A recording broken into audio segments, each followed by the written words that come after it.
So hello everyone, welcome back to logical C91। इस video में C A final direct tax का paper जो था उसका MCQ डिस्कस करने वाले हैं। तो सबसे पहला जो इंटीग्रेटेड केस स्टडी था मिस्टर शिव अग्रवाल, जिसमें कि क्वेश्चन नंबर 1 to 4 कवर किए गए थे। तो फर्स्ट क्वेश्चन था the amount of income to be clubbed in the gross total income of mister Shiv Agarwal for the assessment year 25-26 will be. इसका जो करेक्ट आंसर है वो है correct answer A is the correct answer for first question. Next question, in respect of consideration paid in the form of flat and account paid bank draft to Mr. Shiv Agrawal, Miss XYZ Limited during the financial year 24-25 is required to make TDS of. इसका जो correct answer है second का 3 lakh. A is the correct answer. Third, capital gain from the sale of shares of G Limited in case of Shiv Agrawal for the assessment year 25-26 work out to be. Third का जो correct answer है A. Fourth, in the given facts in the case of Mr. Shiv Agrawal in respect of the assessment year 23-24, which of the following statement is correct? Fourth का जो correct answer है C is the correct answer. एक या दो question में variations हो सकते हैं, तो उसके अकॉर्डिंग आप एडजस्ट कर लेना, क्योंकि वो वेरिएशंस हो जाते हैं most of the times. Next जो इंटीग्रेटेड केस स्टडी KDPL एक डोमेस्टिक कंपनी थी, उसका क्वेश्चन था, उसमें 5, 6 और 7 क्वेश्चन का आंसर देना था। तो जो fifth question, in respect of inflation of raw material expense of 5 lakh by KDPL which of the following statement is correct in respect of penalty imposed for false entry in the books of accounts. Question fifth का जो correct answer है B. The assessment officer is empowered to impose a penalty of equal to 200%. Sixth question, the inflation of raw material expense of 5 lakh by KDPL amount to, इसका जो correct answer है A, tax evasion.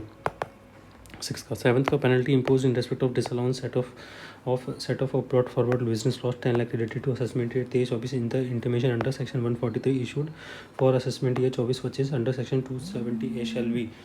और इसका जो correct answer है seventh का जो correct answer है D is the correct answer, nil, इसमें 0 आएगा।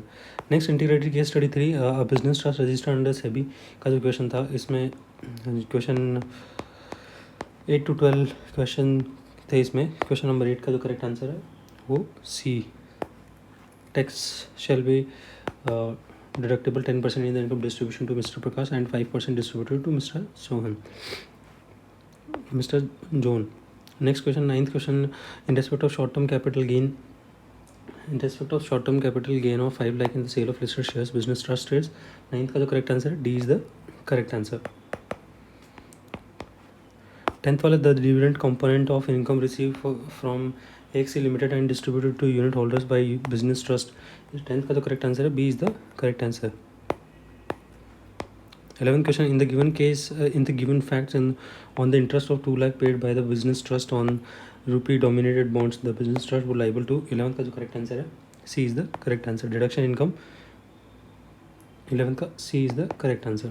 Next 12th, the residential status of Mr. John assessment year 25-26 income tax will be. 12th का जो correct answer है D is the correct answer. No non resident in India. Question number 3 जो independent case studies थी, question number 13 S international का जो question था, इसके अगर अपन आंसर की 13 के आंसर की बात करें तो इसका आंसर करेक्ट है B, 20% of aggregate of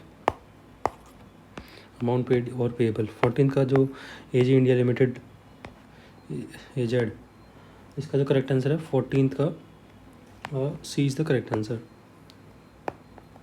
15th question जो कि इंडिविजुअल क्वेश्चन थे, इसमें से लास्ट क्वेश्चन जिसका correct answer during the financial year 24-25 Z international Singapore, इसका following statement is correct. 15th का आंसर है B is the correct answer.